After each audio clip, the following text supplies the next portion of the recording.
That's what I was planning. All right. Hey, everybody. Welcome to the Ballistic Missionaries Wrasslin Supplemental. As you can see, we are here wearing our cool Brody King Abolish Ice shirts. We gangsta. Yep. This is and I forgot to look up the artist who made these. I'm an asshole. Yeah. Do you remember? Guy who worked on Absolute Batman, which That guy. Yeah. I'm sorry, I dude. believe he did the annual. I do not remember the name. I'm terrible with names, but I have been admiring his artwork, and I need to pick up Absolute Batman at some point. Yep. Even though I'm not big into like mainstream too, apparently that the book is excellent, and from what I've seen of excerpts, it looks great, and apparently it's a great story. And I'm glad this guy worked with Brody King to put out these shirts, and from what we know. These all proceeds from these go to the Minnesota Immigration Relief Fund, Legal Relief Fund. Anyway, it helps immigrants in Minnesota get legal help for free. Yeah. So good cause, and cool shirt, and cool guys, and we're wearing them. We like them. Yeah, they're snazzy, and they make us look tough. I don't look tough. No. But anyway, so yeah, cool. You're a lot tougher than your outward appearance. So that you're super it's tough. True. Super tough. Yeah, I look like a little puffball, but I'm badass. Yeah, you're simmering ball of rage. I am. It's bad. I've watched it. It's I'm the human equivalent of a raccoon with an anger problem. Sometimes. No, raccoons are usually happy-go-lucky little scamps. This is why we're not getting sheep. Scamps are also, sheep are also happy-go-lucky scamps. Your poor ability to assess animals. They're all fantastic, and I will hear no. You probably want to get belly rubs to sharks. They don't eat people all the time. I know things about sharks. They only eat people when they're hungry, and they don't even eat people. They just confuse us for seals sometimes. So, yeah. Also, my grandparents scuba dove with sharks, and they were fine, and they came back with no missing limbs. This time. Because they did it when the sharks were not hungry. Sharks don't even like eating people. Mm-hmm. We're not really that good on the eating hierarchy. Like, we aren't pigs. I'm very glad we do not host we host a wrestling podcast and not interacting with animals. You've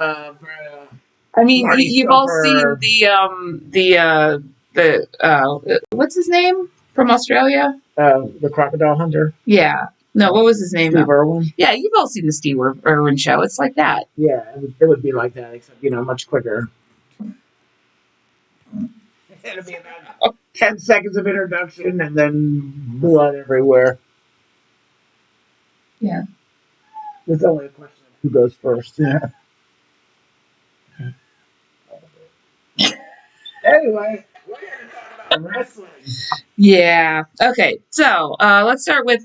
Okay, so we were supposed to have the show last Friday, but there was an in-service at the library where we work that went until like 5. So you didn't get home until like 5:30. So. Yeah, so we weren't able to do one live. Yeah. But we are here to talk about wrestling this week. Yes, and we do have some headlines from last week that were slightly more pertinent than that I wrote down. And well, just spit them out, and we will give our opinions on them. Okay. So, Logan Paul publicly disagreed with his brother about the Super Bowl halftime show. He was in favor of it. Jake Paul is right now the worst of the two, and that's like saying, hemorrhoids is worse than having anal fissure. Yeah. So, they're both terrible human beings. Yes. But Logan Paul was like, yeah, Puerto Rico should get to, do their thing and express their identity. That's pretty cool. And we should also mention that they both live in Puerto Rico because of their avoiding taxes. I will say this for Logan Paul. He does broken clock every so often. He does, yeah. I don't like him at all, but you know what? Sometimes he is right. He's right in this regard. Yeah. Good on you, Logan Paul. And then afterwards, Jake Paul tried to say that his Twitter account was hacked. Seriously, fuck off, Jake Paul. You're an idiot. All right. Okay. So Braun Breaker went out with a serious hernia injury. Dave Meltzer of the Wrestling Observer, who I don't like because he's kind of a prick, but he mentioned that it was serious enough to require surgery, but it looks good enough that he'll be back in time for WrestleMania. This was as of 2 weeks ago. As of this past week, he has had surgery and is recovering, so that's good. Look forward to having him back. Xavier Woods is also out. He says he's been dealing with a shoulder injury off and on for years, and he finally just left to get it taken care of finally. So good luck, Xavier Woods. We're hoping he has a job when he comes back. Yeah. Chelsea Green broke her ankle. But hopefully, so she's been wandering around in a wheelchair, and it's been hilarious and amazing because she's Chelsea Green and she's hilarious and amazing. So we're hoping for all the best. Making the best of a bad situation. Yeah. Jada Parker is out with a fairly serious sounding neck injury. She just came back. Yeah, she just came back a few months ago. I don't even think it was that. Maybe a month or two. Yeah. So that's not good. Because WWE tends to release people when they feel that they get injured too often. So unless you're on like a Batista level or something like that. Yeah. So we're hoping for all the best for Jada there. And Big E has announced that he is officially retired. And he seems to be confused that nobody realized that. Although he was in a Slim Jim commercial recently where he talks about being retired and how great it is. So we probably all should have figured that by now. Yeah. I'm glad that it's official. I'm glad that he's like. I'm sad that he's not coming back. I feel like the New Day since Big E has not been anywhere near what it was, and been kind of lost in the shuffle when it comes to creative. That being said, perspective, or I guess I'm laying on the scale between that and a guy getting possibly injured again because he comes back with not 100% neck that is probably prone to re-injury or this time, but he's lucky he's not dead or in a wheelchair and quadriplegic. So he's leading what he can, and he seems to be adjusting well to like the broadcast side and post. Yeah, I wish they'd have him, wrestler career. I wish they'd have him in more often as a broadcaster, as a commentator. He's really good. If you've ever seen like the pre-shows and stuff, he does a good job. I feel he could either do blow-by-blow or color commentary. You know what I'd like to see? I want Big E to be the blow-by-blow commentator, and I want Kevin Owens to come back as the color commentator. That is a great combination. All right, let's see. Jazz is now working as a trainer and mentor at the Performance Center, so that's pretty good. Good for you. Yeah. I think Jazz was an underrated talent. She absolutely was. Kind of the Shayna Baszler of her time. Mostly because Vince didn't want to stick his tiny pee-pee in her. Yeah. So she didn't get the screen time as like the women that he did want to do that to. Yeah. Which is unfortunate because she's a badass. She's an excellent performer. So I'm glad that she's, women under the women's division of women's wrestling in the WWE, WWF under Vince at best was spotty. When it did prosper, it seemed to probably in the early to mid 2000s, they're like Stratus and others of that particular era. I feel that it prospered because of a more hands-off approach to them. I feel like the latter quote-unquote divas era was definitely it felt very much like a Vince thing. And a pathetic Vince thing. Yeah, and it was another almost, I'd say 2007, 2008 under Vince to about, say, when Paige and Charlotte Flair and Becky Lynch and the other horsewomen came in I would say you have almost a solid decade of Crap. the Bella twins. Yeah. Crap. Yes. Oh my God, Trevor, they call us crap on this podcast. Who are they? We're no one. Yeah. I'm better fuck John Cena. No.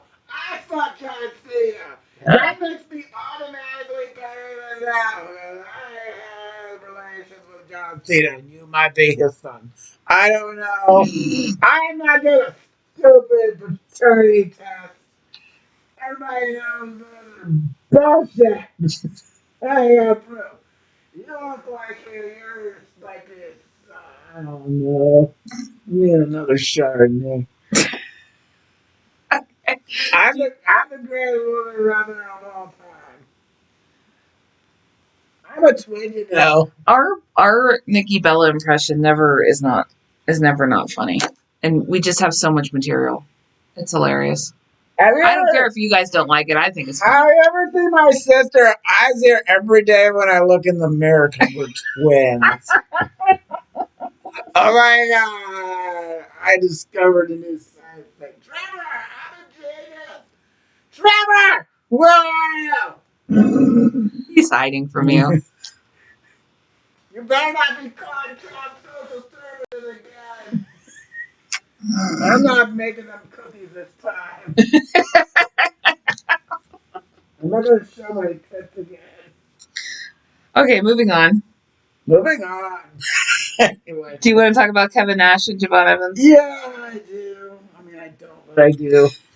We should mention it. Because the Kevin Nash said a thing about Javon Evans, which is at best kind of ignorant and at worst casually I racist. think it's probably what it was. It was probably just ignorant old man says ignorant old man thing. But doesn't really mean anything by it. I don't think he meant it. I just think it like it's one of those things you like 20 seconds after you say it. Oh. And like or like hearing your back saying it. Like it's happened.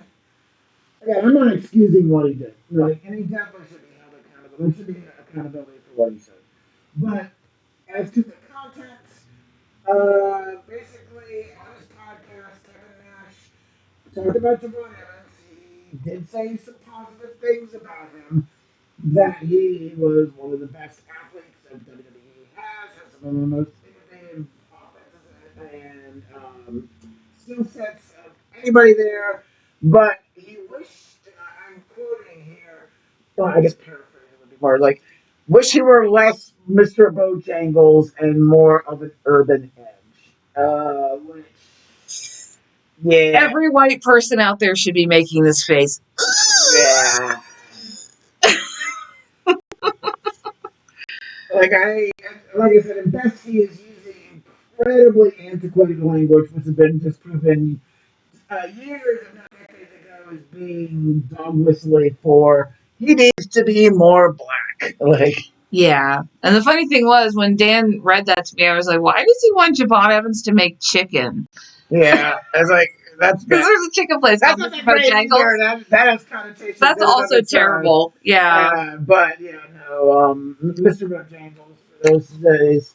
The context of that Nash is it has its origins in like minstrel shows and I guess vaudevillian black caricatures of African Americans in this country. It's in any way it's not good and urban is. I think what he wanted, I think what he was trying to say was like, you need to be a little bit more hard edge and not just agree with all what the version of blackness that white people are trying to put you in. But I don't know how he would know what that was, being a white man. Yeah.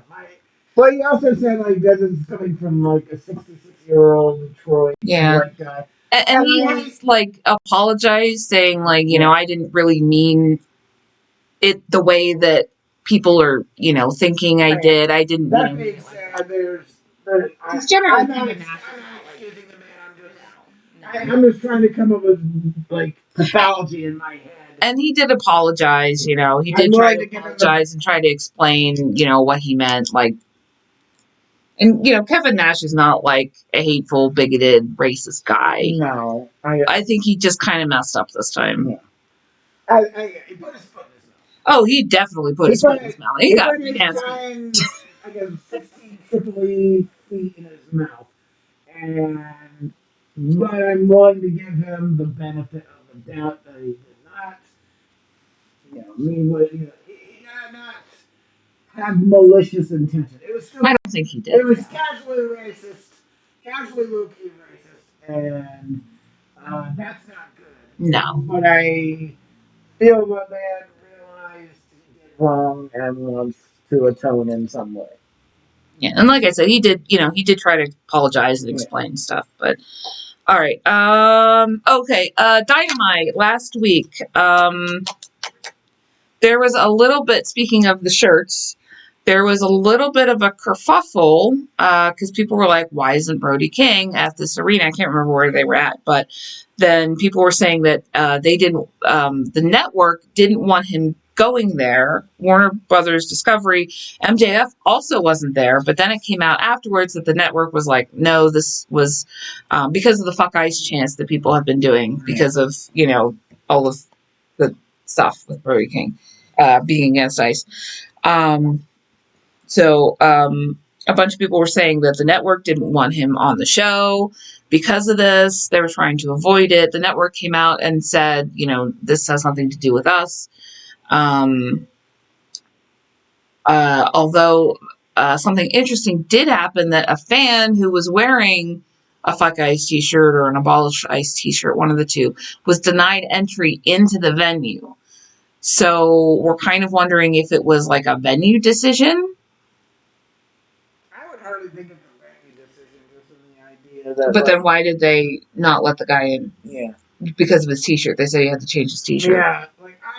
So I don't know if this is a story or if it is just they were on their way to Australia. That could have been. AEW's response is that saying that the networks didn't have anything to do with it. It was both of those men were on their way to Australia and could not do that and make an appearance. This is their official story, and it's not without. It makes sense. Merit, that excuse is not without plausibility. The idea that I've traveled from the East Coast, Virginia to Alaska. Yeah, Richmond to Alaska. It took me 14 hours to get there. So, and it's like a 20-something, 23, 24-hour flight. Yeah. From certain places in the U.S. to Australia. Yeah. So it is plausible. Definitely plausible. It's plausible. We're not going to. I'm trying not to be a irresponsible journalist and not at least say this is their excuse. And there is plausibility to the excuse that they have, but at the same time, it's not. There are some dicey elements to it. I'm not going to say that there are questions. There are questions. Yeah. It's not completely cut and dry. So. No. All right. WWE is reportedly losing money on WrestleMania ticket sales. Suck it. Fuck you. Like, there's been information coming out that there's what was it? WrestleMania tickets for $30,000 in certain sections. Well, was that a hotel package? But I think you mentioned earlier there was somebody was I don't know if it was for this particular WrestleMania, but I want to say WrestleMania in the past. There was a scene going around where Randy Orton was walking around the hallway and bumps into a fan. And they asked him, "Well, how much did you pay for your ticket?" And the guy says $30,000. Yeah, but there should not be tickets to WrestleMania. $5,000. Yeah. That's insane. My house cost $42,000. Granted, my house is not great and it's very old, but it's a house. Come on. It's a house. Let's put it some people have new cars that aren't worth as much as WrestleMania tickets. Yeah.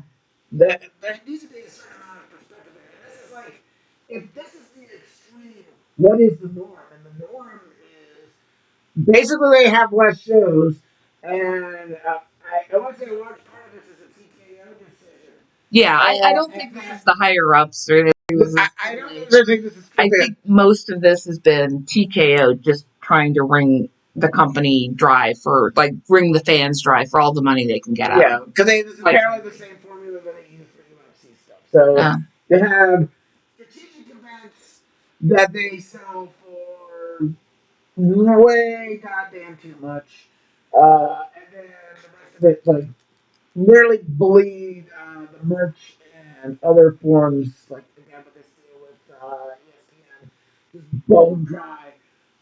Again, I think a lot of us for Sue and I speak for myself, but I think I can speak for Sue on this one that we were just on the going over the ESPN thing alone it's bullshit. It is bullshit. Again, we just add $10 on their package. Sure, but the problem is neither one of us think it's worth that $10 because basically all we're getting is what 6 PLEs? Yeah, 7 maybe.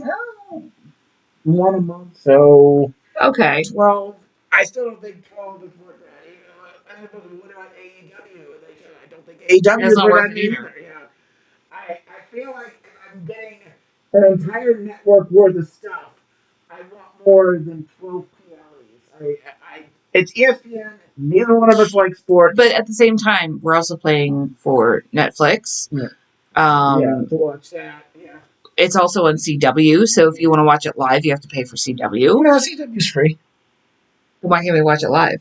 Oh yeah, I don't think they have a live option for CW. But if you want, they do. We used to watch. Oh no, we used to watch it on Netflix. Hulu. Yeah, no, Hulu was. Hulu. Okay. Yeah, Hulu. Which you also have to pay for.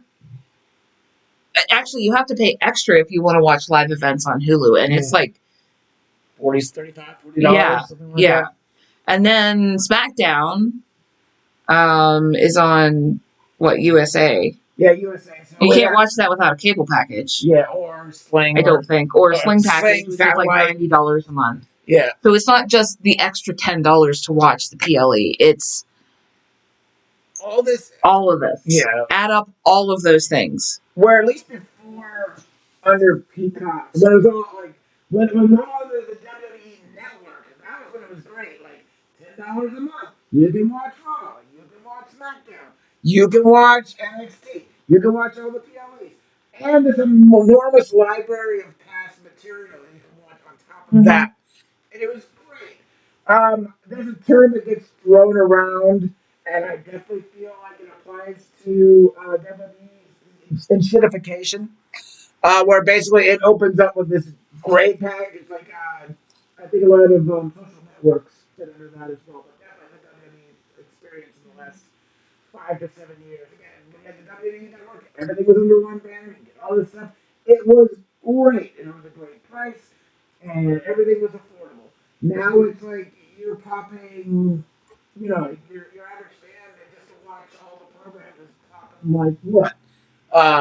50, 60, $70 a month. I don't know how much is cable because Sling is like $90 a month. Is it $60 a month? Depending on it, could be as low as 35. Oh, can it? Yeah. Okay, so but still 35 plus that. 5, 45, 50. Let's say $60 to $70 conservatively. Yeah. Just to watch wrestling. To watch wrestling. One thing from one company. That's why I call it the over commodification era, because they're just doing everything they can to take as much money out of the consumers of their product. And I mean, it's not just this. They've gotten rid of house shows. The prices on their merch is through the roof. Seriously gone up significantly. And this is just like, if you just want to watch it, it's this much money, let alone catching live events, let alone, buying merchandise. Like, what do you want from us? The economy is not good. Yeah, and then say you get your brand, you want to get your say your favorite wrestlers at a live event and doing a signing appearance, and it's could be another $200, $300, $400. Yeah, I can't imagine how much that would be. Yeah, there's some that are less expensive. Let's say somebody that's a retired legend or something like that might be $50, $60, but then you got your let's say top tier talent guys. They could be commanding anywhere between $150 and $1,000, depending on what you're looking for from them. And again, so the fact that I mean, we're kind of, the bubble's kind of starting to burst here, and it's being shown with the problems with WrestleMania tickets, despite the fact that they've been advertising WrestleMania since last November or October or something like that. And it's not until April 9th, and it's okay. So we're 8 weeks out from WrestleMania, and they're still not selling tickets to the point that this has come out as it's like a news item. Yeah. I think at the same time too. What do you think was going to happen? So far the Royal Rumble is other PLEs leading up to it have suffered for you're trying to build WrestleMania. Well, you build WrestleMania by making your other PLEs do it as well. You go here, come out for the next chapter. It all concludes at WrestleMania. And the thing that drives me nuts is they haven't been putting out ads for other, the Elimination Chamber. Yes, they've been doing the tournaments to get people into the Elimination Chamber, but WrestleMania, the first time we saw an ad for WrestleMania, it was maybe 3 weeks out, maybe 2 weeks. You mean Royal Rumble? Or Royal Rumble, I'm sorry. Yes, Royal Rumble. I think the first ad that we saw for the Royal Rumble was 2 weeks before the event. And the same thing with War Games. Oh, Survivor Series. Survivor Series, yeah. It was 2 or 3 weeks out. Yeah, barely. And that was actually a lot less commercials for that than there was for the Royal Rumble, and that was even lacking. But we have, like I said, we've been watching WrestleMania ads since October or November. Probably earlier than that. Probably. Yeah. I want to say the first one we saw was during WrestlePalooza. And that was in October. No, or that was September. Okay. Because it was a month or two, a couple months after SummerSlam. That's right, because they started at ESPN September 1st, and WrestlePalooza was that weekend. That's right. Yeah. It's been... So I've had to hear Back in the Saddle probably hundreds of times at this point. And if I ever see Steven Tyler, I'm just going to punch him in the face for this. I am so tired of this fucking song. At least it's not Travis Scott again. Bean. Oh, that made me want to stop watching WWE for a while, quite frankly. It was awful. That's not music. That's an aneurysm. That's an aneurysm. On this aneurysm by synthesizer. Yeah. All right. That's my new prop band name. There you go. Aneurysm by synthesizer. We're going on tour. It's going to be cheaper than a WWE ticket. I'll tell you that much. Mm-hmm. I think the last thing I have. Fred, do you want to keep talking about WrestleMania? No, I think I've shit on WrestleMania and WWE. We'll continue to shit on WWE. Oh yeah, but for this episode. But for this segment, I think we're done. All right, and then also Dave Meltzer's fan base on the Wrestling Observer had the Wrestling Observer Awards, and it was a bunch of mean bitchiness. And it was the worst comment. Booker T won the worst commentator of the year award. Where's my phone at? Because I actually have. I wanted to talk about that. And Booker T actually responded to that. Okay, so Booker T got the worst TV announcer award, and he beat Pat McAfee, number 1. Yeah. Number 2, Vic Joseph came in 4th, and Michael Cole, I think, was either 3rd or 5th. What the fuck is wrong with you guys? But I was kind of mad about the Booker T thing because I love Booker T. Honestly, a big part of the reason why I watch NXT is because Booker T is one of the commentators, and he is just the king of the non sequitur, and it does keep it interesting. But I have a quote. Okay. So he gave an announcement about it.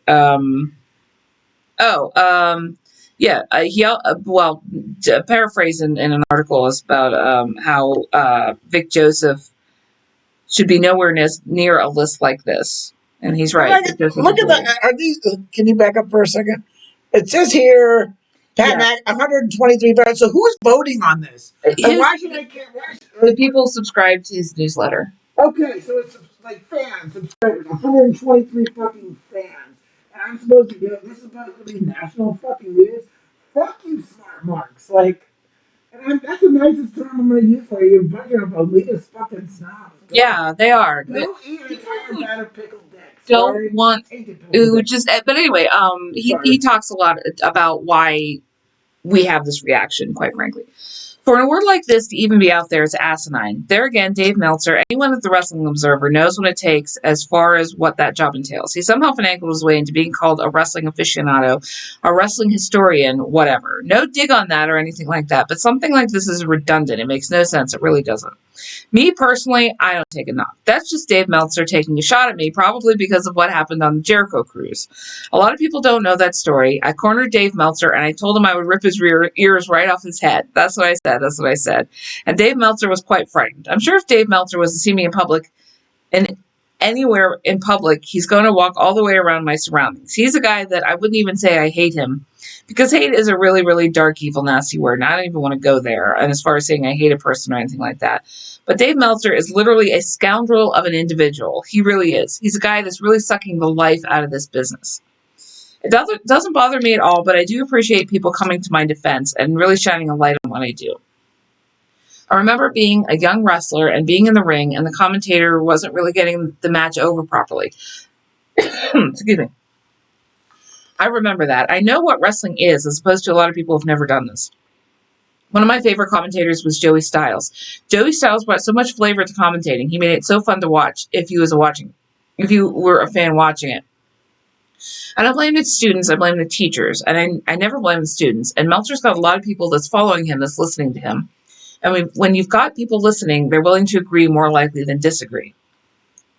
For me, I understand, but hopefully the people that's listening to me right now is going to maybe wake up a little bit and go, man, what the hell was I thinking about professional wrestling?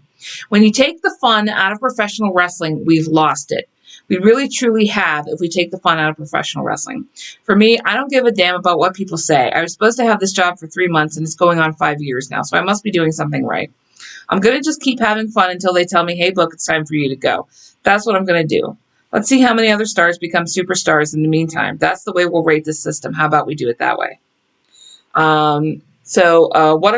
What Culture Wrestling has this? They said, if you use any of the above quotes, please credit Booker T's Hall of Fame and What Culture Wrestling. So, yes, going to give them a shout out for that. Yeah, well, but he's right. It's like, all you wanted, all these people are like the Star Wars fans of the wrestling world. They want everything the way they want it, and they don't want it to be fun, and they don't want it to be colorful, and they don't want it to be weird.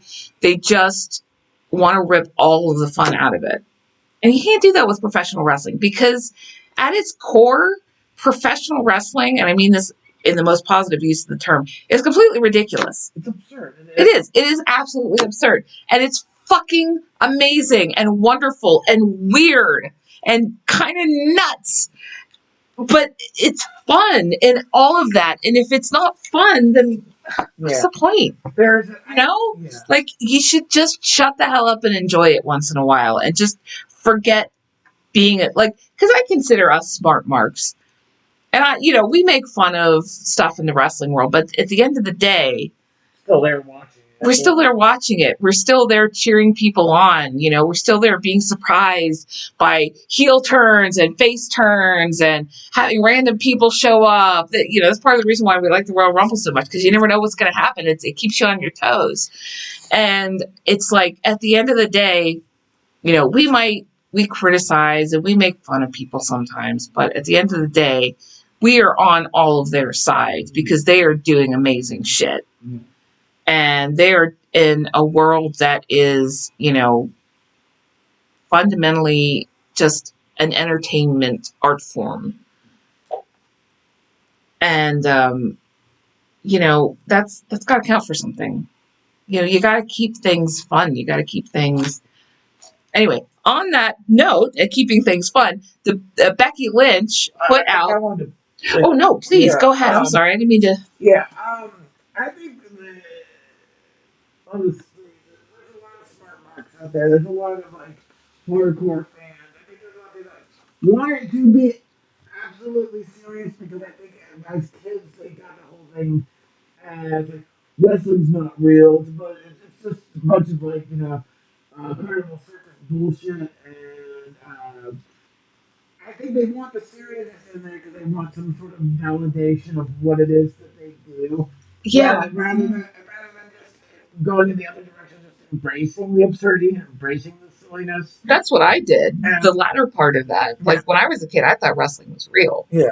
And then I found out that I mean, it's real, obviously, but it's predetermined. Yeah. And, the storylines are scripted and stuff. And when I realized that, I was like, I just went with the absurdity of it. It's like, this is great. Let's keep going. Go ahead. I'm sorry, I didn't mean to interrupt. Yeah. But yeah, like I said, you embrace the, like I said, some people don't embrace the absurdity, and some people just want that absolute seriousness all the time. They want, and then some of them have, like, there's the same people that kind of see how this rose-colored glasses thing of the Attitude Era. Yeah. And like, oh, it was all super, like, yeah, there was a lot of fun and silliness and absurdity in that shit too. Like, you basically had two guys who DX like pointing at their crotches. With a guy named come on, guys. With a guy in there named Mr. Ass. So, right. I mean, they took a small piece of ballistic machinery and drove it to another wrestling company and threatened to blow them up, and they were all wearing like those like military gear. Yeah, like you can't take that shit. Come on, guys. Come on. Yeah. Just enjoy the silliness. Yeah. Don't take it too seriously. There's no reason to. But anyway, you're moving on to Becky Lynch. Are you done? Yeah. Okay. Yeah. So anyway, not necessarily directly in response to the Wrestling Observer Awards, but Becky Lynch came out with her own awards immediately after the Wrestling Observer Awards, called the Bexy Awards, that she announced on Twitter. Most of them were given to her, although the most the most crooked referee award or something like that was given to Jessica Carr, who famously presided over her matches with Maxine Dupree, where Becky Lynch lost the belt. I appreciate that she's trying to get over Jessica Carr. Yeah. To a certain degree. And it's like non-direct fashion. And you know what? I think that should be like, I think that should be a thing. Like, I think the refs should be like in Wrestling Hall of Fame. Well, I also like it's a woman referee. It's like it's like a fairly giving her a bit of a bump. Yeah. I want to say the first time I saw women referees was in NXT about a decade ago. So it hasn't been a very long.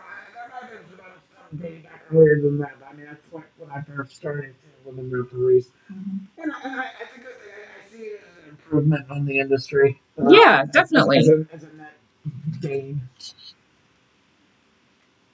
Yeah, but so I think that was a little bit of Becky Lynch taking the piss out of the smart marks. Yeah. So good on you, Becky Lynch. She is very cool. All right, that's all the headlines we got. Oh, we should do our. Her husband is gorgeous. Yeah.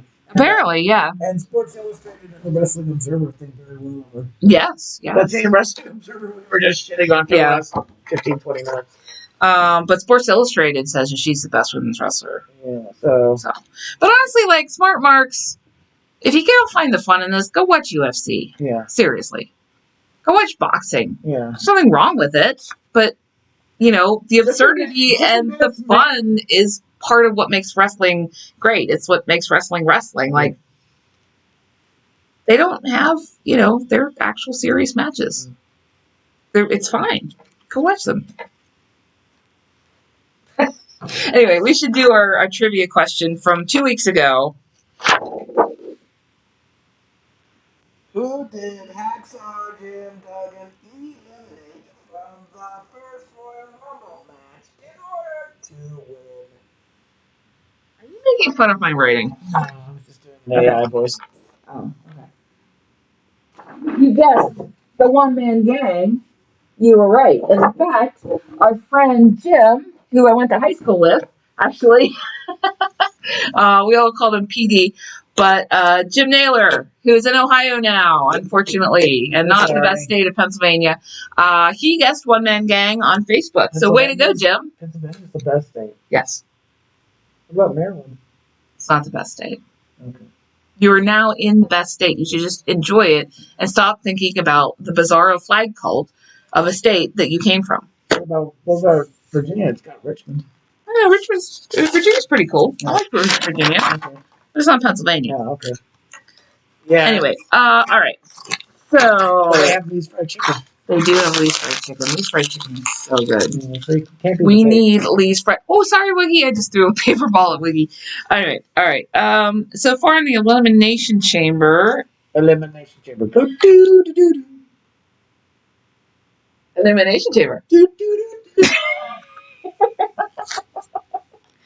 All right. This is not an updated list. Maybe it is. No, I didn't update it after Monday. Who got in on Monday? So far it's the men's side. It's as of SmackDown. No, maybe not. Yeah. I don't know. I think we're missing someone, but so far Cody Rhodes, Randy Orton, and LA Knight are in the men's. Rhea Ripley and Alexa Bliss are in the women's. Yes. There's some and I think that there was another one or two that I'm missing. Yeah. But so far it's shaping up to be kind of predictable. But so SmackDown, women's tag match, Rio versus the Irresistible Forces. That's the new tag team name for Lash Legend and Nia Jax, which I fully approve of because I was going to call them that anyway. And then I found out that was actually what they were calling them. And I was like, hey, this is cool. All right. What was that one terrible women's tag team name? Mega Bad. Yeah, Mega Bad. I have that written down here. Oh, that's AEW. We'll get to that. Yeah. So Rio retained because of a no contest. The show started with what was supposed to be another open challenge for Carmelo Hayes, which was a rematch with Ilya Dragunov. But the MFT showed up because Solo wanted a title chance, and then it turned into a 5-on-5 tag match with the MFTs versus Ilya Dragunov, Carmelo Hayes, Apollo Crews, who still works there, shockingly. He showed up like 2 weeks in a row. Apollo Crews. I think they just kept hanging out at the craft table. Do you still work? Yeah, I still work here. Matt Cardona and Shinsuke Nakamura, the MFTs won, and then the Wyatt Six showed up afterwards, and nothing happened as usual. Elimination Chamber match, Alexa Bliss versus Julia versus Zelina Vega. Bliss got in. I kind of already spoiled that. Yeah, so I feel like at some point either Charlotte Flair will also get in to further that storyline, or Charlotte Flair will interfere at some point and cost Bliss the match. Possibly, yeah. Or both. Or both. Yeah, it could be both. Trick Willie versus Ray Phoenix. Trick won. I think that was a bit of a put over for him. I feel sorry for Ray Phoenix at that point. Yeah. I feel sorry for both him and his brother. Penta's gotten a little bit of extra time, but neither of them are really. They're kind of just being used for filler. Penta's over on his own. I think to a certain degree, and I think a lot of it is just the whole visage is like a cool visage and stuff like that. I mean, he's also a good performer, and I think his gets over, especially with a kid crowd. Where he kind of comes out and he does this little thing and he like touches the back of people. Where I like Ray Phoenix. I think Ray Phoenix is a whole bit of a performer. He doesn't have that like gimmickiness about him. He's just a really solid performer. There's nothing that differentiates him from any other lucha wrestler that's in WWE or AAA or anywhere else. Yeah. They're pretty freaking good. Yeah. Honestly. Yeah, I'm not saying it's bad. I'm just there's nothing that's of him that's unique to the States. Yeah. Compared to say Penta. That being said, also the fact that I feel Trick Williams is definitely getting groomed for some either a U.S. title run down the line or possibly even the world title. I don't think right away, but maybe in the next year to 2 years. Yeah, probably. Yeah, I think so. Then the women's title match. Jade Cargill, in case all of you have forgotten that she still holds the title. What? It's been, how long has she had the title? And it's been like, this is her first title defense, I think, versus Jordynne Grace. Jordynne Grace made her look pretty good, but lost. Jade retained. It was a stupid outcome.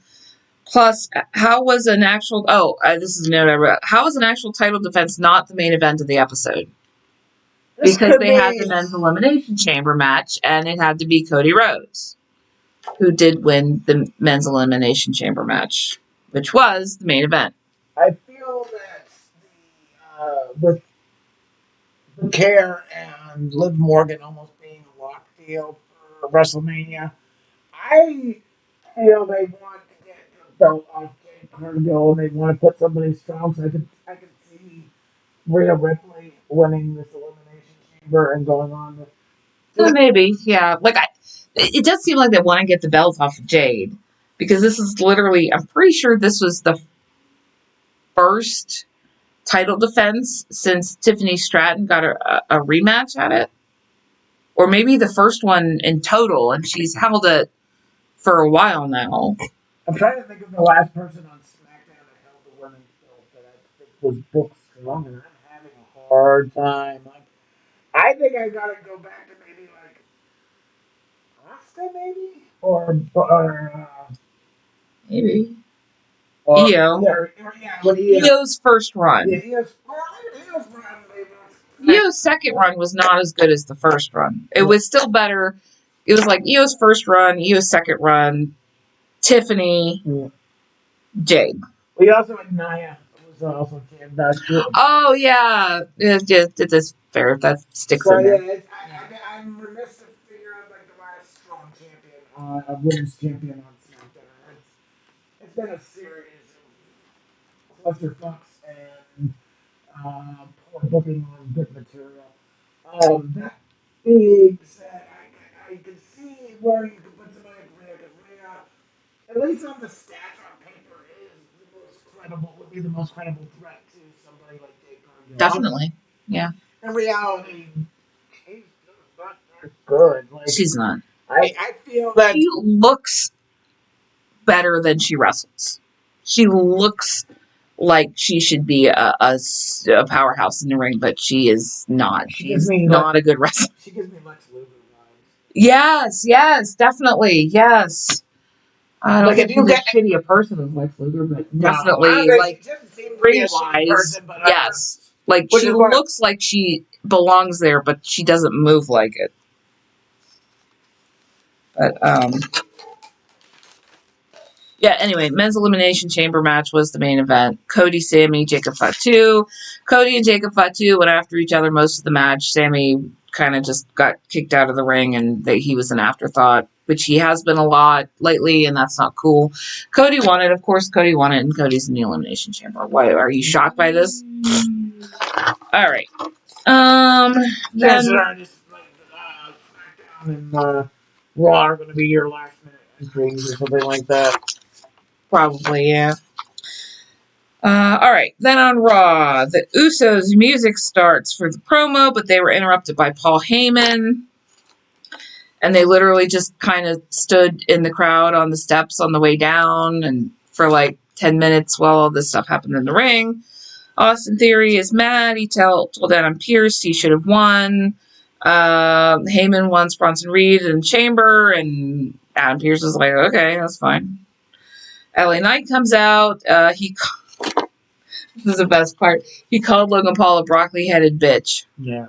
How are you not putting? I'm not putting LA Knight anywhere near the main event scene. I feel you should get him some sort of world title. I mean, I guess a little bit of it I understand because he's in his early 40s now. But I feel like that you just rush him to the point to at least have a world title run. This is a guy that obviously proved he can be the whole show. He can. He is. Yeah. Because he got the tongue and freaking up CM Punk's ass. Yep. So, him and Cody Rhodes. So I'm kind of done with one is in his mid-40s and is older than LA Knight.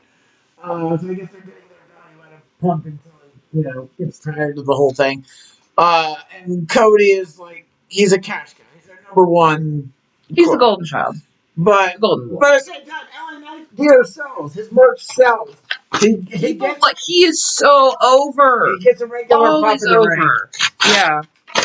Um, And can match promos with everybody up until including. I'd rather see Punk than LA Knight because I think at least on promos, oh Punk yeah, and Knight would be interesting. yeah, definitely. So the Usos are still just standing in the crowd during all of this. They're just kind of. Well, and then it was like, oh, I guess it's going to be a match. Oh yeah, the Usos are still here. Okay, so it's a 6-man tag match. The Usos and LA Knight versus the Vision. Masked Man showed up and again and knocked out Logan Paul.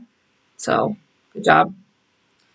I didn't write down who won. Oh, Vision won. Vision won that, even though Logan Paul got knocked on his ass, but he doesn't really do that much anyway. So back. There. I have a weird note here. For some reason, the whole night on Raw, the audience kept cheering for Trick Williams. They kept going, whoop that trick, even though it was matches that had nothing to do. Yeah.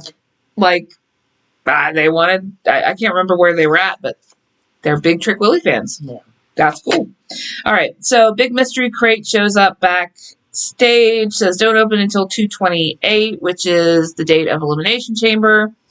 And Adam Pearce decides that since his name wasn't on it, he was just going to ship it over to SmackDown for Nick Aldis to deal with, which we get to see the fallout of that tonight. I'm going to go on record saying that there's a person in there. They're probably dead. Yep. Or it could be the gobbledygooker. It could be the gobbledygooker again. Yeah. When in doubt, always go back to the gobbledygooker. Yes. It'll be funny. They'll drag it out to the middle of the ring and open it and like shoot off a bunch of fireworks and just a corpse just falls out. Yep. Or we realize that the gobbledygooker is some sort of lesser known eldritch god. It would actually explain a lot. Yeah. He's pretty creepy. Yeah, it's the googly eyes. Yeah. All right. Oh, okay. Elimination Chamber match. Asuka versus Natty versus Bailey. The qualifier? Yes, qualifier.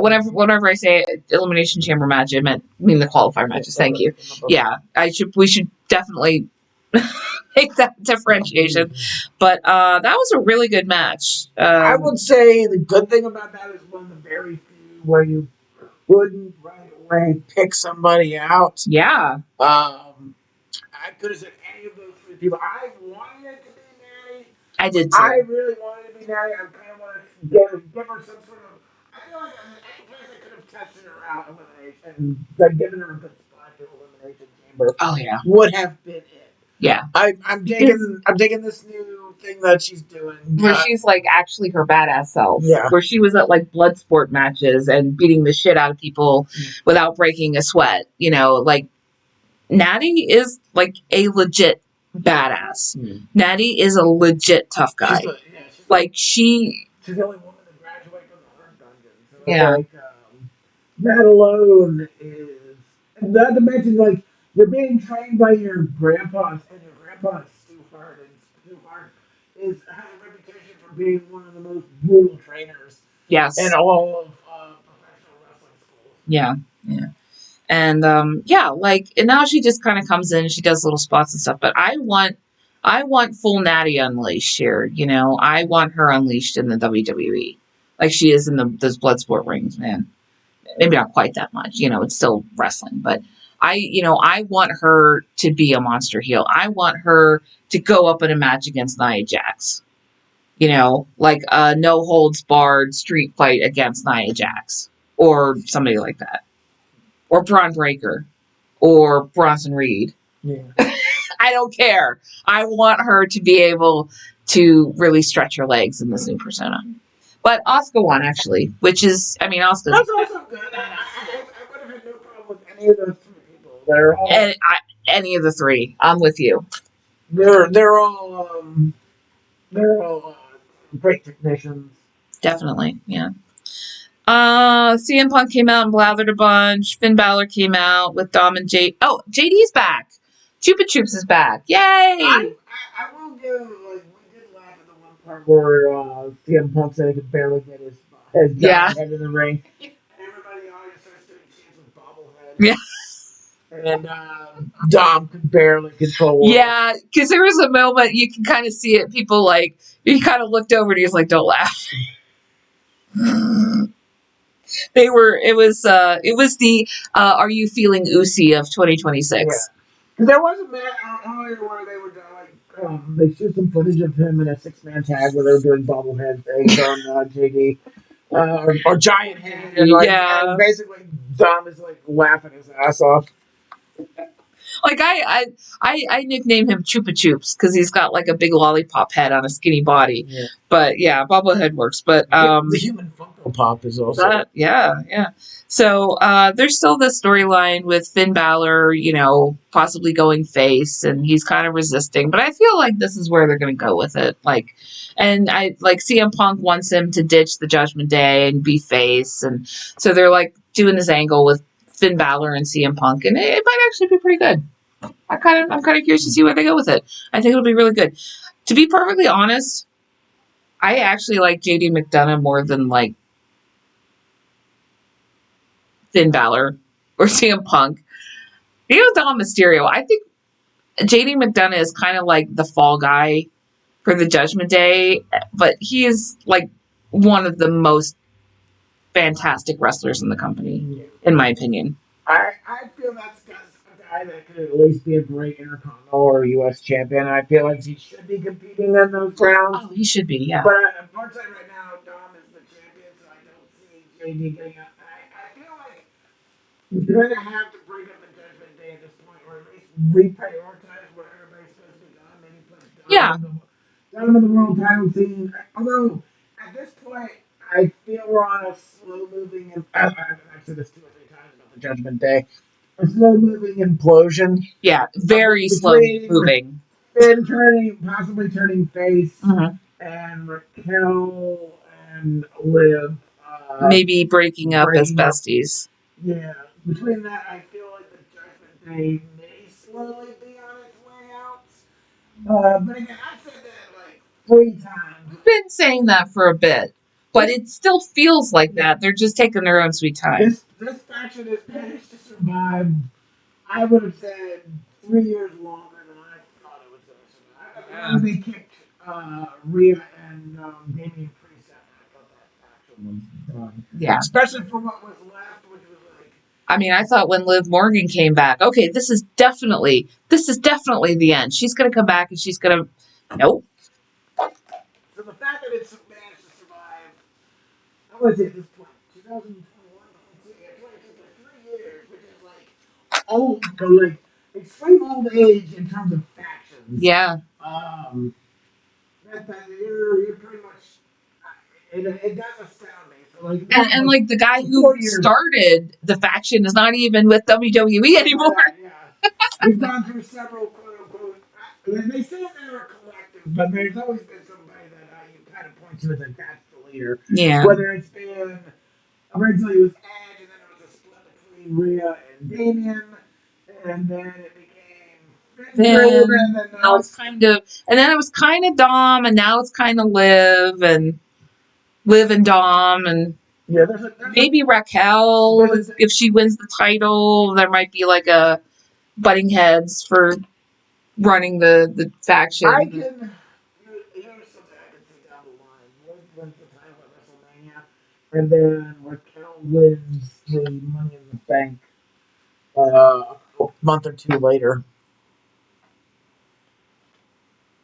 Like at first she's happy about it, then she gets the Money in the Bank, and basically it's that would be interesting to me. Like you're best friends with the champion, but then at any point, yeah, I would like to see that personally. And I feel like at this point, it's very hard to get Raquel a shot at the belt. Like this, I'm surprised they managed to actually get it. Like, Raquel gave a great performance against her and Stephanie Flair. Yeah, their matches have been really good, but it's always like something is interfering. Either Nikki Bella is in the match, or Nikki Bella interferes in the match, or Liv interferes in the match, or Liv and Roxanne interfere in the match. It's always something. I feel like the Money in the Bank, that would be a good use of the women's Money in the Bank at this point. Yeah. Moving on, though. Okay. I see title contender, number one contender match. Dos El Grande. I don't know what second is. What's second in Spanish? Segundo. El Grande, El Segundo. Kaiser Wilhelm. Yeah. I mean, Kaiser Wilhelm. Kaiser. Who's my favorite German wrestler? What's his first name? Ludwig Kaiser. Ludwig Kaiser. Yes. Oh my God. It's probably not his real name, so that makes it feel like better. Yeah, versus Penta. Yeah. Penta won, but I thought Primero El Grande Americano. It was Chad Gable showed up and caused chaos. I don't know. He almost got the mask off. Come on, guys. This just, oh my God. This is still going on. AJ Lee came out for a promo, which was much more enjoyable. Well, I heard with the El Grande thing, they're trying to lead up to WrestleMania, mask versus mask. Oh, so El Grande, un primero versus El Grande, El Segundo. El Segundo. El Segundo. El Segundo. Segundo just sounds like something.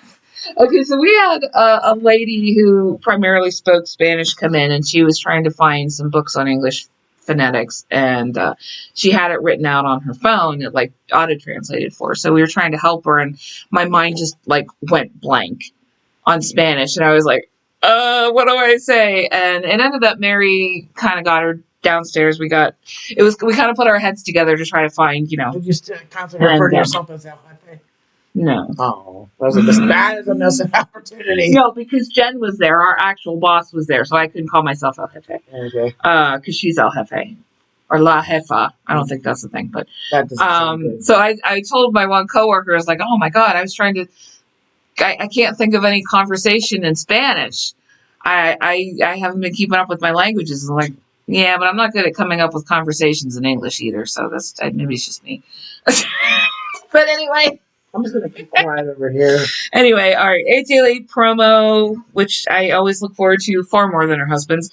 Interrupted by Becky, of course. It was pretty good. It was pretty enjoyable. Hey, it was interrupted by somebody that's thought very highly by Sports Illustrated and the Bleacher Report. Okay, now, like I have said in the past, and I still believe it, like from a kayfabe area, Becky Lynch is one of the greatest women's wrestlers currently in the ring. Hands down. But I do enjoy her being... What's emasculated for women? Femasculated? And femculated? I enjoy her being taken down Humiliated is probably... Yeah, sure. Humiliated by AJ Lee. It is a funny angle. Sure. Even though, like, Becky Lynch legit is a really good performer. But it is kind of a funny angle. I enjoy it. All right. So then the Elimination Chamber contenders match. Javon Evans versus Gunter versus Dom Mysterio. That was a really good match. Dragon Lee came in and took out Gunter for past crimes against luchitarianism. Luchitarianism? Please define the tenets of luchitarianism. We're curious. You have to wear masks and jump around a lot and be pro luchador. Yes, flippy. Pro luchador as anti luchador. I don't know. Shut up. I'm hungry. I know. I am. Luchitarianism. That's going to be a thing now on the show. I'm a luchitarian. Yep. Anyway, Javon won. It was a good match. Yeah. And that was Raw. Although I heard on the reason, like, but why didn't Gunther get this? Why didn't he get the Elimination Chamber? I heard that they're trying to get him in a short program with Dragon Lee, which would lead into a program with Rey Mysterio. And for his retirement? Possibly. Oh! This is what I've heard through the grapevine, through miscellaneous sources, that Gunther's going to go and retire Rey Mysterio. But the thing with that is, like, Ray's got time left on his contract, at least another 3 or 4 years. So yeah, that's true. yeah, unless he puts on another mask and says he's like, how are the other 5'3" guys go around using the 619? I'm exactly Jerry Mysterio, and he has just a big mustache on it. Yeah. I'm not Rey Mysterio. I'm Jerry Mysterio. I'm from San Francisco. I don't know. I'm Lucio. Yes, there you go. All right. And then I fight sharks. I don't know. I lost my NXT notes. Where are my NXT notes? Yep, they're all the way over here. Hold on, I'm back. All right. Everybody saw your butt. Yep. It's my butt. Yep. All right, NXT. Lola Vice versus Kalani Jordan. This is Kalani Jordan. Yes, Kalani Jordan.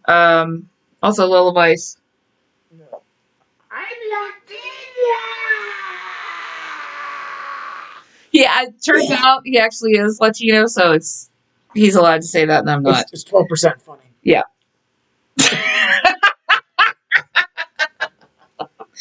All right, so they've been doing a thing. They've been kind of button heads for a while. Lola Vice versus Kalani Jordan. Jordan won. She put a hold on Lola that shouldn't have worked, but Lola Vice tapped out. Lola Vice has been dealing with hand problems ever since Kalani Jordan smashed her hand in a ladder, but it didn't seem to stop her. And so boring. Yeah, like Jordan put her in a hold that shouldn't have worked. It was ridiculous. She didn't have her locked in right. But Vice tapped out. It was stupid. I mean, it's a pretty good match, but I will not sit there and criticize Jordan's in-ring ability. No. Her personality was non-existent. Yes, non-existent. That's the problem. Lola Vice has too much personality in the wrong ways, and Kalani Jordan doesn't have enough. Yeah. Somewhere in the middle is a decent wrestler. Yeah. Somewhere in the middle is like JC Jane. I like JC Jane. That's what I'm saying. I like JC Jane. She's got like the right amount of personality. Yeah. Anyway, parking lot brawl, Ricky Saints versus Joe Henry. Joe Henry jumped Ricky Saints, and then they came out and promo battled. Joe Henry can't do anything wrong in my book. Yeah. And Ricky Saints can't do much right. Yeah. I want to like him, but he just seems like anemic rock. Yeah. Okay. Tony D finally is back in the ring. He beat the white guy that's in Dark State. I don't know his name. I'm sure he has. I know Saquon Sugars and Dion Lennox and the other black guy and the white guy. It was the white guy. Did you say Sugars? Yeah, Saquon Sugars. Saquon Sugars. Okay. Yeah. Tag titles: Hank and Tank versus the Culling versus OTM versus the Rohypnol Collective. They have another name. Shots. Yes, Gay face.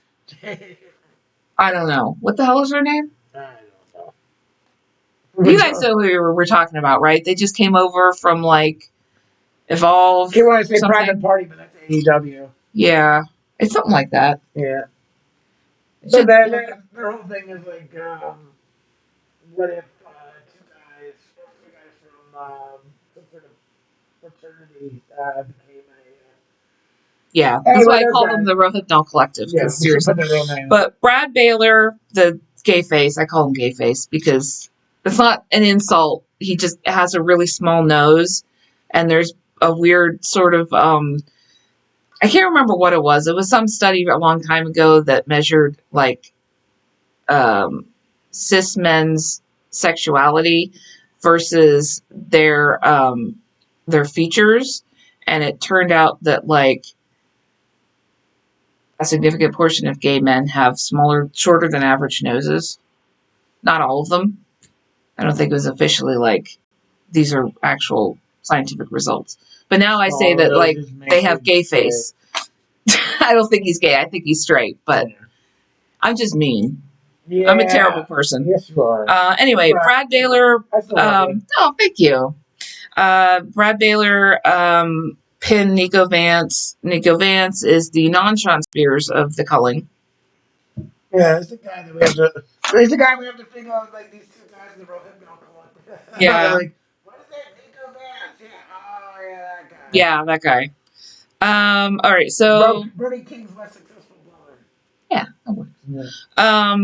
So Zarya declared that the friendship and the tag team were done, but yeah, but JC Jane had a promo. She was really good. Slaruka came out. They kind of promo battled, and then everybody jumped Soul, and Zarya came out to the rescue, and they kind of made up. And I hope it's for real this time, and they stop doing this whole breakup tease thing, because I want them to stay together because they're adorable.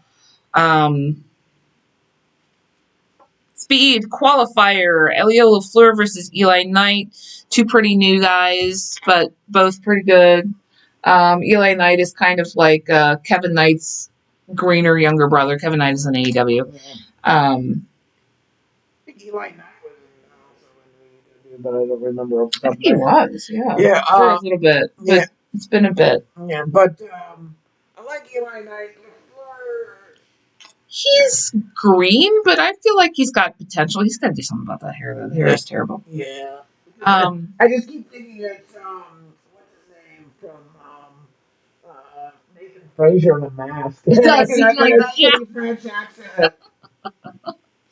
But anyway, nobody won. They came to a time limit draw, but Stone, who is now the interim GM of NXT, decided that this coming Tuesday, it was going to be a three-way title with three-way title match. Will be a fatal. No, it's just those two and the guy who has it now, who's Jasper Troy. Jasper Troy, thank you. Yes, I can remember his name. I was trying to spell him. He's like Team American Oba, but he's not as interesting as Oba. I thought that was what's his name that's around now that they're trying to book is like Oba with an attitude and an American. The guy that just came up from Evolve or something, right? He wasn't Evolve. He was like a former. He was running for like the same thing that Oba won, but then. Oh, yeah, wasn't it Jasper Troy? No, Jasper Troy, but there's another guy that's coming through now that they're trying. Yeah, no, I know who you're talking about. I can't remember where he came from. I know who you're talking about. Yeah, yeah, but so yeah, that's going to be happening this week, I think. Three-way. Where is Oba? He's still deciding. Yeah, they're kind of both trying to give him offers, one upping each other. Thing I saw was like Adam Pearce. Trying to offer him. It's good. Ours is better. If I had to, I just want to be more like the most amount of other big horses that he can go up against. Mm-hmm. Because otherwise, what are they going to do with them? You know? It's going to be like NXT all over again. They're going to have to pair him against some little Weedy Hunt Jr. guy, and like Ricky Saints, and everybody's going to be like, "Oh, this doesn't make any sense." A smaller guy like say Jamal Evans that could make that interesting. Like you just throw other guys, it was just like watching a squash match in slow motion. Yeah. And then Weenie Hunt Jr. guy. Ricky Saints is a Weenie Hunt Jr. guy. Is that your favorite new lucha? Weenie Head Jr. That's from SpongeBob. Oh, Weenie Head Jr. Weenie Hut Jr. Weenie Hut Jr. Yeah, it's like because he was trying to get into like the tough guy club in one episode with Sandy, and they had to like break a bunch of boards and prove how tough they were, and he couldn't do it, so they made him go to Weenie Hut Jr., which is all like where the weenies go, and they have like milkshakes, and then it's like stars and clouds and stuff and rainbows. Jr. Yeah, Weenie Hut Jr. seems pretty cool. Less gross than the mean tough guy club. Mm-hmm. Anyway, all right.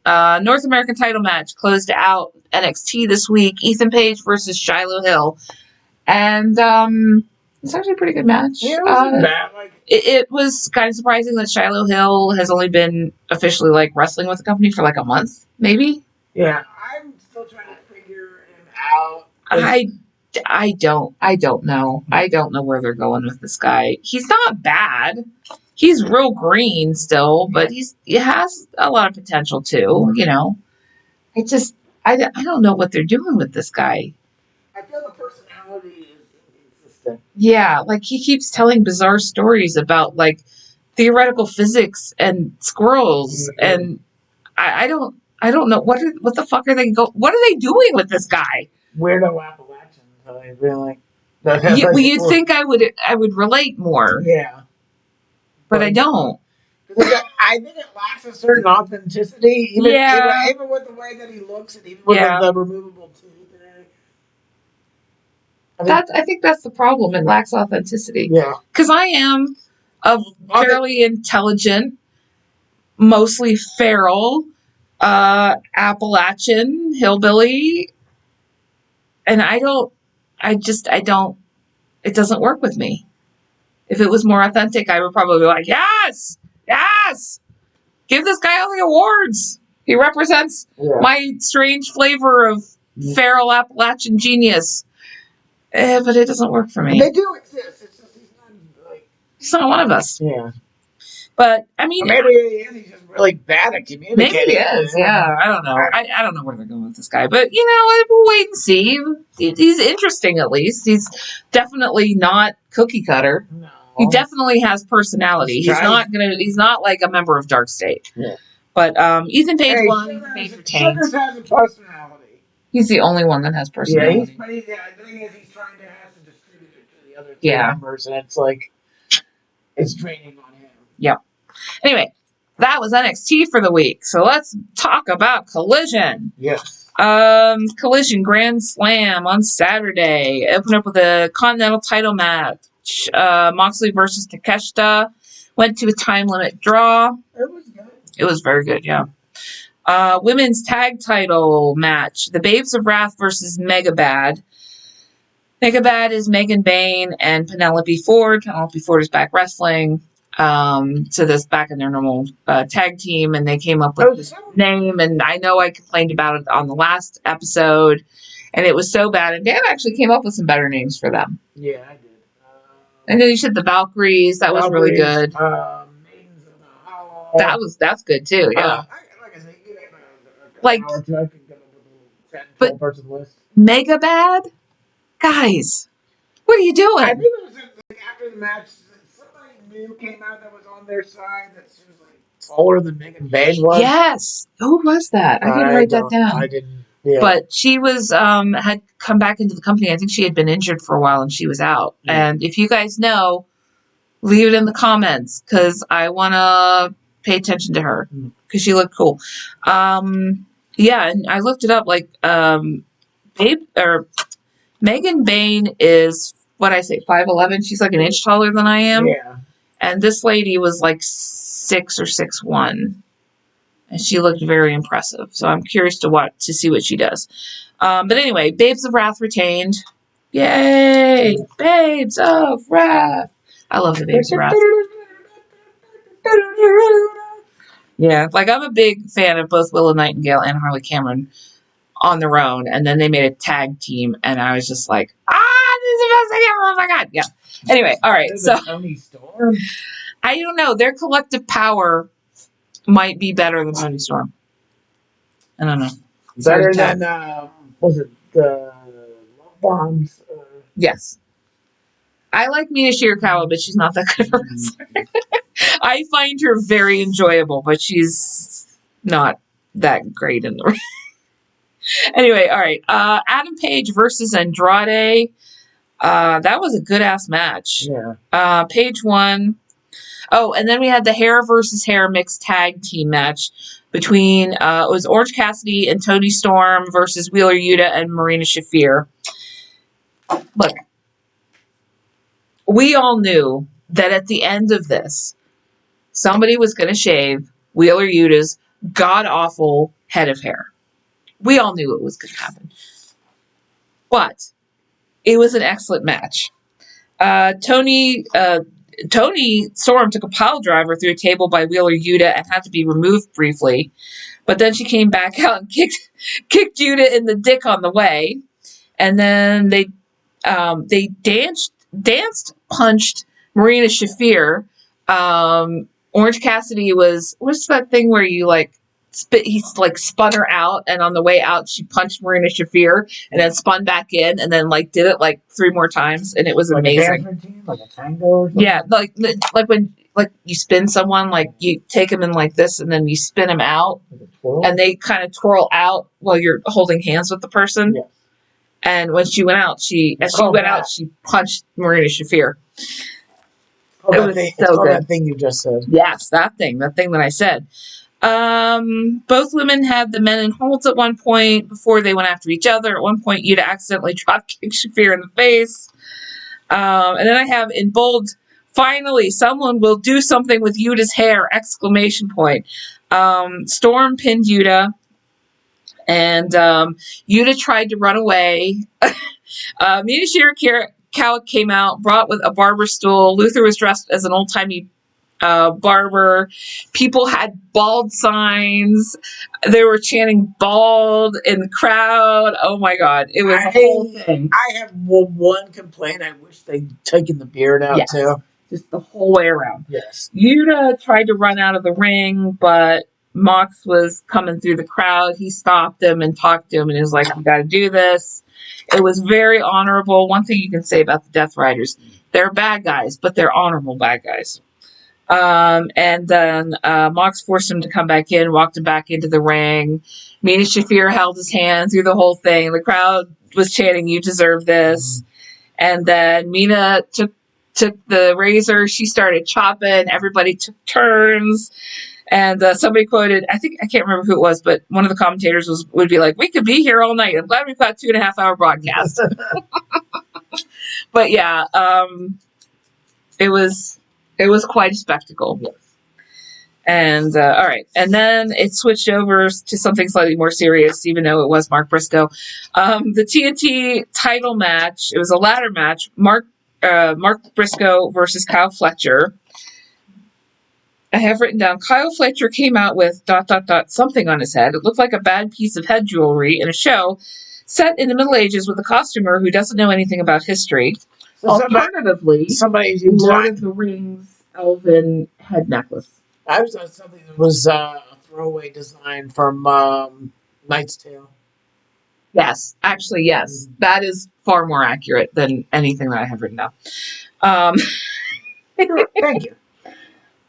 Briscoe went headfirst into the corner of a ladder and he was covered with blood. That was actually pretty brutal. I think there was a miss there.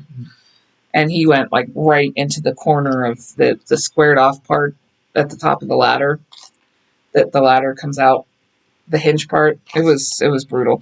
Fletcher retained, but it was a good match. And then the main event was the World Heavyweight title. It was MJF versus Brody King, which we've been, building up to for a while, for a couple of months now, actually.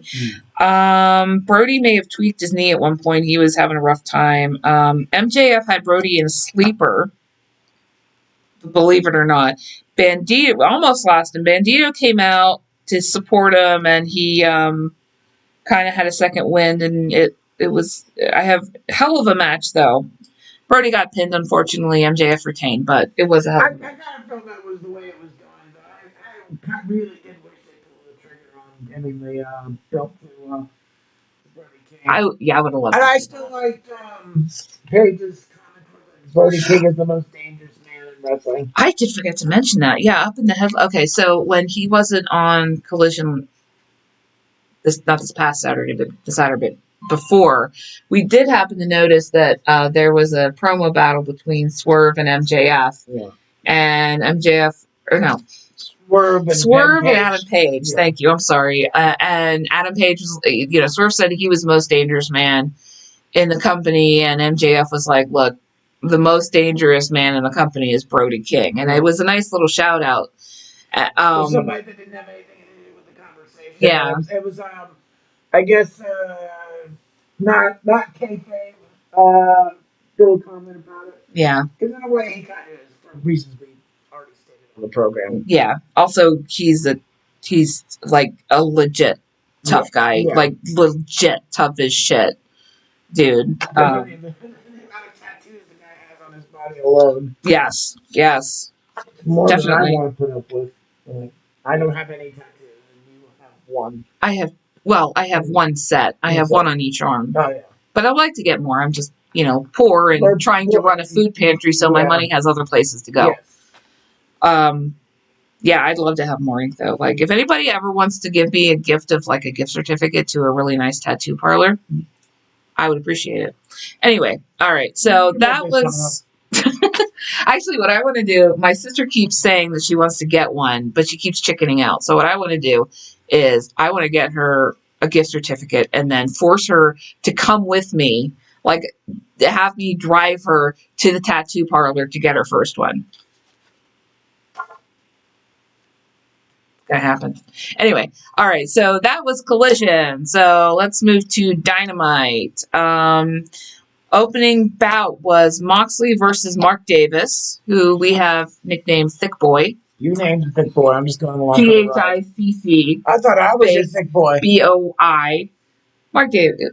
Well, he's got a great butt, but Mark Davis is thick. He's Thick Boy. Yeah. Not in a bad way. It's fine. It's fine. You got a very thick butt though. It's fine. Yeah. For the Continental title, we couldn't find Judah for a while. He eventually showed up wearing a hat and his hoodie hood. Yeah. So we didn't see the darkest corners. Yep. He did not come out. Yeah. Mox retained the Continental title. He's been doing a lot of really badass matches with the Continental. The Continental title has been pretty good the past few weeks. TBS title, 4-way, Willow versus Marina Shafir versus Megan Bayne versus Mina Shirakawa. Willow retained that one. It's a pretty good match, too.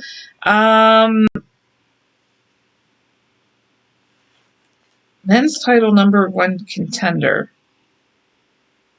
Oh, that wasn't a match. Paige and MJF had a promo off. They're meeting at Revolution. It was really long. It was way too long. Oh, my God. It was a very CM Punk-esque promo off. Yeah. Yeah, unfortunately, Yuta still has the beard. Gotta shave it, too. It's horrible. It's worse than the hair. The beard is worse than the hair. It's not as greasy looking, but it's bad. All right. Orange Cassidy and Tomohiro Ishii, who is now back from injury, back in the company. I think he was also in Japan for a while, wasn't he? Yeah. I don't think it was all injury, but went up against Gabe Kidd and Clark Connors. We still don't know where Darby Allin is. He did pop up during the match. Oh, did he? Yes. Oh, okay. I must have missed that. Yeah. All right. Well, he's not dead in the desert somewhere in a body bag, so that's good. Orange Cassidy and Tomohiro Ishii won against them. Roderick Strong is being a bitch about the faction. He apparently does not believe that he is part of the conglomeration, despite the fact that he is clearly part of the conglomeration, and he's being a bitch. So he wouldn't wrestle in the match, so they got Ishii to wrestle instead, and he's a better wrestler than Roderick Strong. So, I wouldn't go that far. I don't know. I don't know. You just like the conglomeration.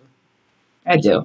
And I wish Roddy Strong would stop being a bitch about it. Brawling Birds had their first official tag team match. That is Jamie Hayter and Alex Windsor.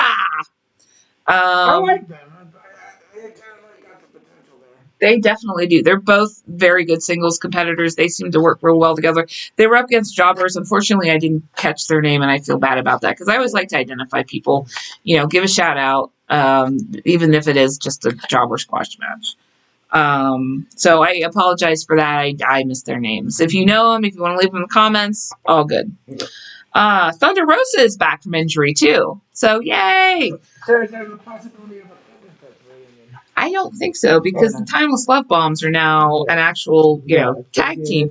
But I did like the Thunder Tits. I think they worked well together. But it looks like Thunder Rosa and Chris Statlander might be teaming up to take on the Sisters of Sin, or possibly... They could form a trio, though. I like it. Yep. All about that. All right. So, Kevin Knight went up against the Beast Mortos, Esquire, and won, shockingly. I think I was working. I didn't have a lot to say about that one. And then Swerve took on Kenny Omega. And for the final main event, that was basically... It's the final main event. That's all I can do. Getting demonetized. Was it, we get money? No. We don't. No. Who would pay for this?